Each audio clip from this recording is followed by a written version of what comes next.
How do I get my very religious father to reason with me and not force pregnancy on a church member's daughter? A little background. My father, 61, is a pastor and the leader of his cult-like church where everyone lives in fear of hell and members treat him like a messiah. For the most part, my father always seemed like a good man who means well. Back to my story. Almost 2 weeks ago, we had a church member come visit us with his daughter, who was 16 and pregnant. The girl absolutely does not want to keep the pregnancy, especially because of how she got pregnant, which was a traumatic way, and her father is insisting that she keeps it. They came looking for advice, and my father also believes that she should keep the pregnancy and that otherwise would be a sin.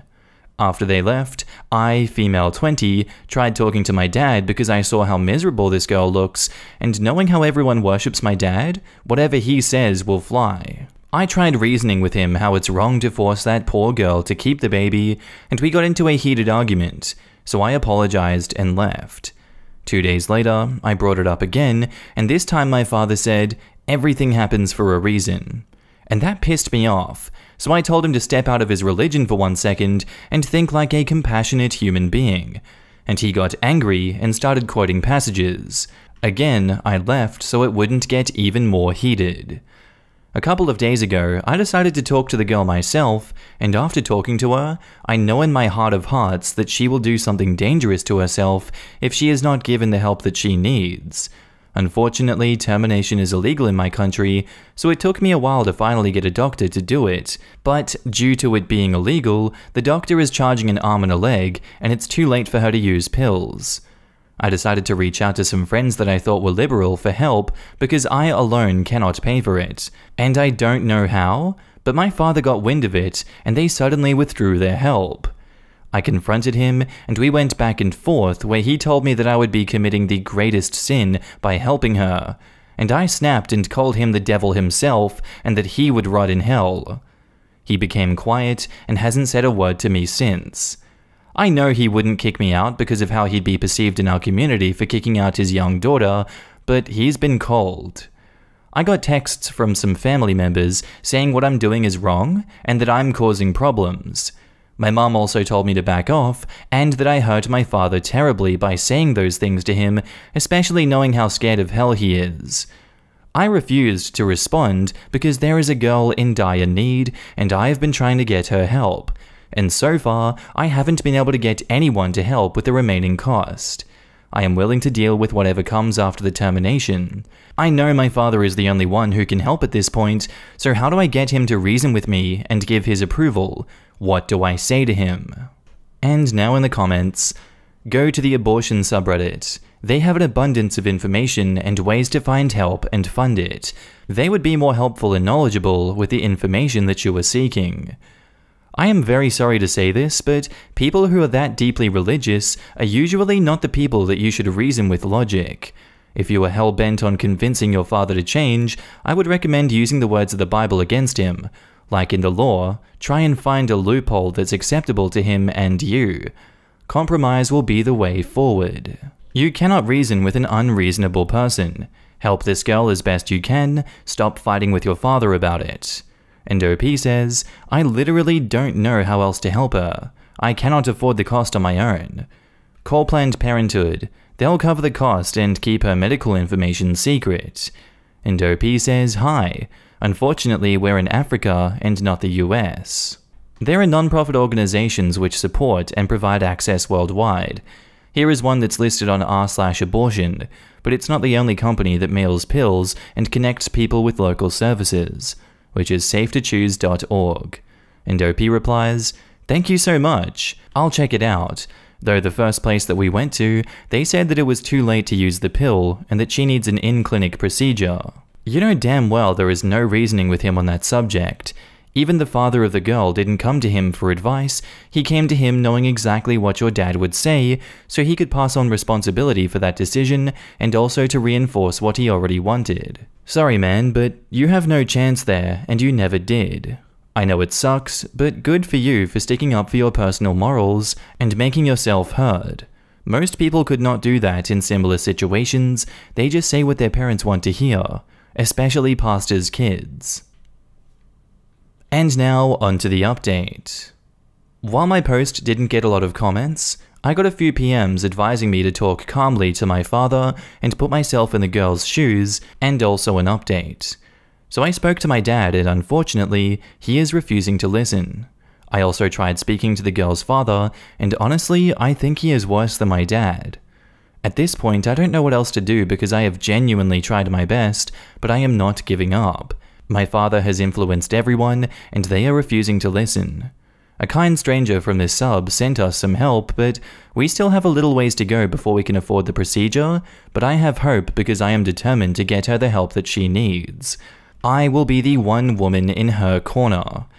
This isn't the update that I wish I was sharing, but it's where we are at, and I'm really grateful for the kind words that some sent to me because I was beginning to doubt if I was doing the right thing helping her seek for help. And edit, I have been getting a lot of PMs from people calling me a devil and that abortion is a sin. While I respect people's opinion, I don't agree with forcing pregnancy on women, especially the said woman went through trauma. Please stop sending me private messages trying to convince me because it is impossible. As for those just straight up insulting me, I have no response for you. I'm going to do everything within my power, even if it means begging on the street for this girl till she gets the help that she needs. This is the last update. Thank you. You are a uniquely kind and amazing person for what you are doing. I wish I could help, but all I can do is say that I believe that you are doing the right thing. And OP says, thank you. Does the girl have to keep the baby, or is she allowed to at least put it up for adoption? Oh no, they don't believe in adoption, so no. Well, that's even more sad. If you do a little online digging, you should be able to find funds to help people access abortion in your country. It's hard to give concrete resources without knowing your location, but I hope that you find the help that she needs. She is very lucky to have you, an adult, in her corner. OP, will there be legal ramifications if you help the girl for you? You are a good person, but you need to be careful because you don't want to end up in prison in a country that's patriarchal. Start planning your escape quietly from your father. Is this the life that you want for yourself? And OP says, no one takes the law seriously over here, and knowing my dad, he would manipulate the situation and make sure the public doesn't find out that his daughter was involved in something like that. Our next post is titled, There is a drunk girl, 20s female maybe, in my room. What the hell do I, 21 male, do now? So I was at the club with my friends drinking and all. We met a group of girls, we danced, it was fun. Some of my friends went away with a few of the girls, and a few of us left. And then I began to chat with this girl from that group. She's very drunk and very flirty, and as we talk, she asks if I want to take her home. This was very new to me, cause this was the first time a girl at a club seemed interested in me. So me being an idiot, didn't take into consideration she was drunk, took her back to my place. Well, I was getting freshened up, and when I came back out, she was passed out on the bed. I tried to wake her up so she could go back, but she's down. Now I'm panicking a bit, cause I don't know what to do here. Do I just leave her alone? Do I try to call her friends or family to pick her up? Do I call the cops? Did I do anything wrong? Please tell me what I should do now, and maybe in the future so this doesn't happen again. Now in the comments, if you know who to call, like a friend of hers or parents, it would be very good to. They could get worried. Make sure to lay her on her side because drunk people can die if they sleep on their backs, as the reason is gross. Make sure she's comfortable and there's a trash can and a glass of water nearby. And OP says, I got an idea. I'll text one of my friends who went home with a girl of her friend group so they know where she is. Leave her alone. Sleep on the couch or something, explain what happened, and that nothing happened in the morning. Is she just asleep, or do you think she's having a medical emergency? If she's just passed out and will wake up fine, then make sure you have water for her and keep her safe, and be a true gent to her in the morning. If you think there is a medical emergency, do whatever it takes to get her help. No matter what with her down and out, you have to do right by her and take care of her however she needs. And OP says, how do I know if it's a medical emergency? She's sleeping and breathing normally, and I didn't try to violently wake her up, like water on face. If she's sleeping and breathing normally, then you're all good. Make sure she has a trash can or something to vomit in if she needs. Sleep nearby, but not next to her, and just be a good guy here. And OP says, yes, I got a trash can ready, and she's on her side now. I put some pillows so she doesn't move that much and lay on her back. And on to the update. So I put her on her side with some pillows, water, a trash can, and a note explaining what happened. Then I shot a text to my friends who did go with girls from her group, but they haven't responded yet. A few minutes later, I went to take a nap on the couch and woke up about 10 minutes ago. I'll go call them now, hoping they're awake. Thank you all. And final update, I'm happy to report that things went smoothly. She woke up and came out of the room with the note, didn't puke, but drank the water, used the bathroom, and then called her friends to pick her up. None of my friends read the text or calls yet, so I'm assuming they're in a frickin' coma. She was quiet, and I didn't bring up anything about last night. Her friends picked her up, and then she left. I'm glad it went smoothly. Thanks for all your help. And our next post is titled, Am I the asshole for refusing to include my mum when I go wedding dress shopping? So I, female 29, am engaged to my fiancé, male 32, and we plan on having our wedding towards the end of the year. We are so excited, and I cannot wait for him to be my husband. Together, we have planned most of the wedding and have organized all of the vendors except for buying my wedding dress. I've started the process of looking for dresses, but most bridal boutiques are fully booked into 2023 to accommodate all of the weddings which were postponed over the past 2 years. I have called every boutique within driving distance and have been put on every waiting list. About a week ago, I received a call from a local boutique telling me that someone had cancelled their appointment and that a spot had opened up if I would like to take it. The only catch is that the appointment will be early in the morning, as most boutiques have extended their business hours to accommodate as many people as possible. With current restrictions, the boutique only allows for me to bring one guest. So I phoned my mum, female 52, to invite her along. This is an event that I would really like to share with her, and she has always told me that she would like to be there. Unfortunately, as she reminded me, the appointment coincides with her weekly yoga class, which she has been attending for 20 years. I explained that the boutique had me on a waiting list and I did not choose the appointment time, but she feels that I didn't push them hard enough. I phoned the boutique back and they said that I could either go back on the waiting list or I could attend, that this was their only available appointment, so I confirmed that I would attend. I phoned my mum back to let her know and she again declined, saying that I should know the time of the class after 20 years. So, I invited my soon-to-be mother-in-law, female 58, in my mum's place.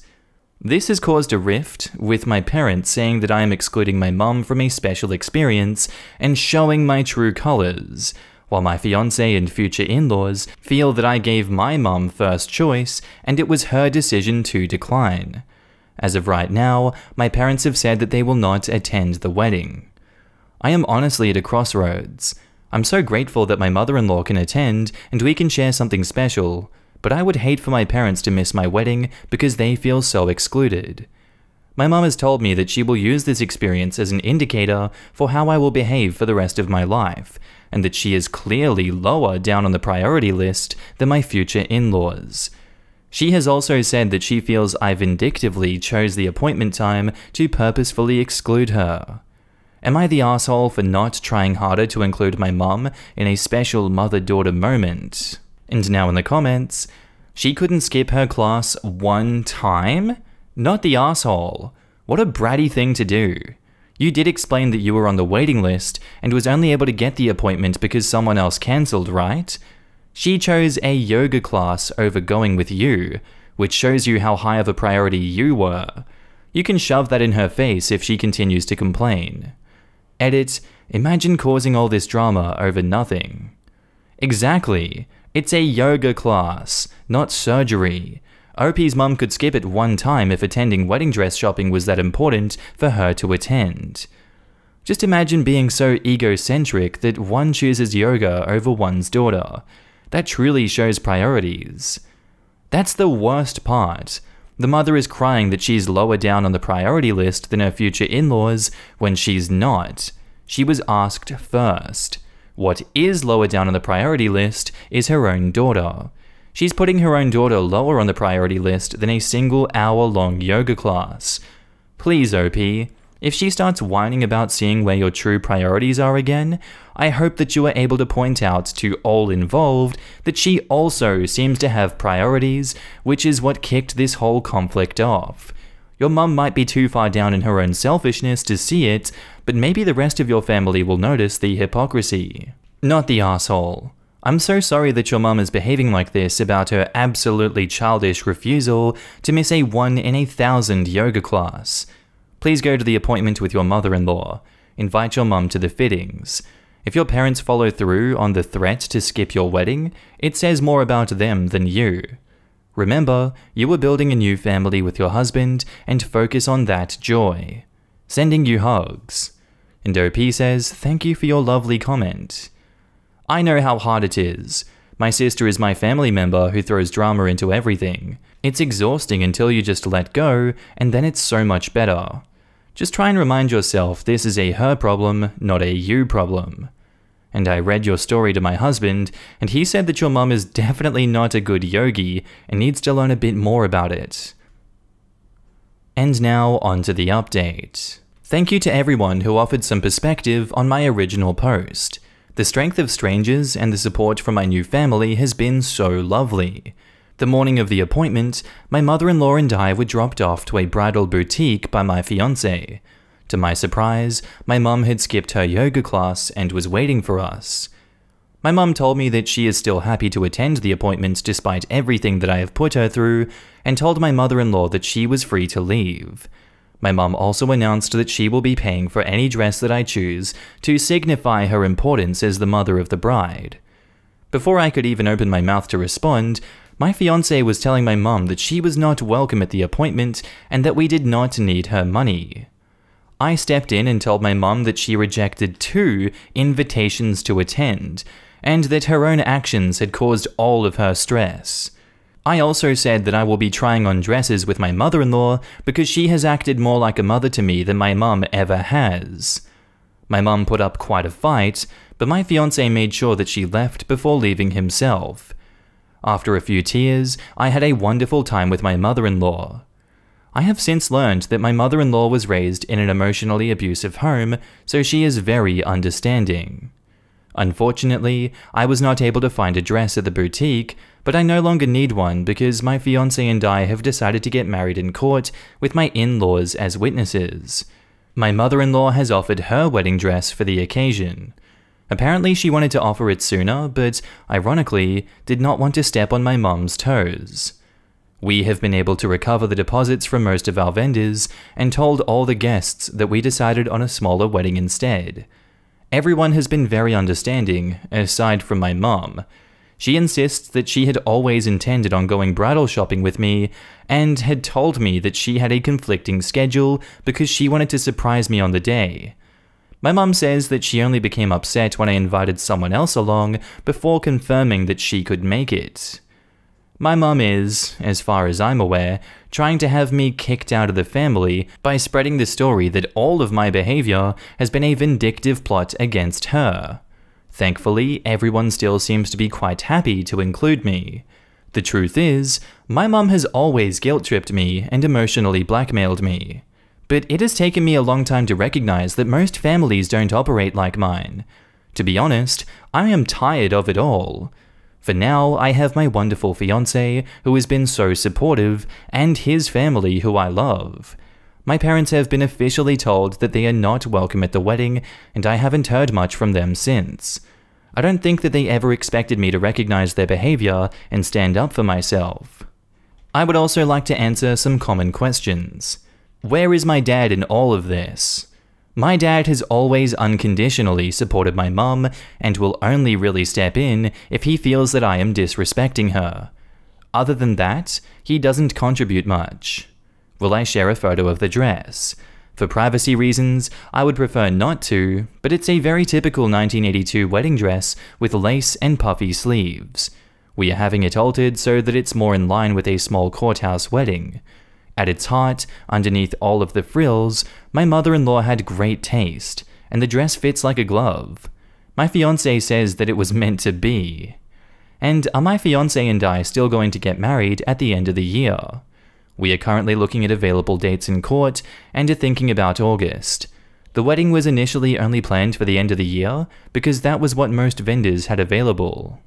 And now in the comments, wow, I read your original post. She couldn't break away from her yoga after you explained and then told you they weren't coming. Good for you for standing up. That is crazy. A no-brainer. You miss the yoga class. You did the right thing. She had the nerve to say that that's how you will be for the rest of your life. Good on you for standing up for yourself. And OP says, thank you for your comment. I won't lie and say that it was easy telling my mum that she was not welcome, and I still feel incredibly guilty for hurting her feelings, but I know that setting up healthy boundaries will not be an easy or fun process. The big turning point for me was when my fiancé said that he didn't want our future children exposed to my parents, and I realized that I didn't either. Parents are the best at guilt trips because they installed the buttons they push to cause them. Ignore that guilt. It is not yours, it's hers. She is programmed into you to keep you under her control. Very excited to hear the end of this. Good for you and your kind fiancé and his mother to rally up together and make the best changes possible for your future. Enjoy the less stress of these new plans. And OP says, thank you. Unfortunately, it's not at all what I wanted, but my new therapist tells me that I can't control their actions or take responsibility for their emotions. I'm looking forward to my court date. Your husband and mother-in-law sound like wonderful and supportive people. I hope you all have a blessed lifetime together. Congratulations on your nuptials. And that's where I leave today's episode, guys. I hope you enjoyed it. If you did, like the video, let me know what you thought of it down below, and I'll see you later. Bye.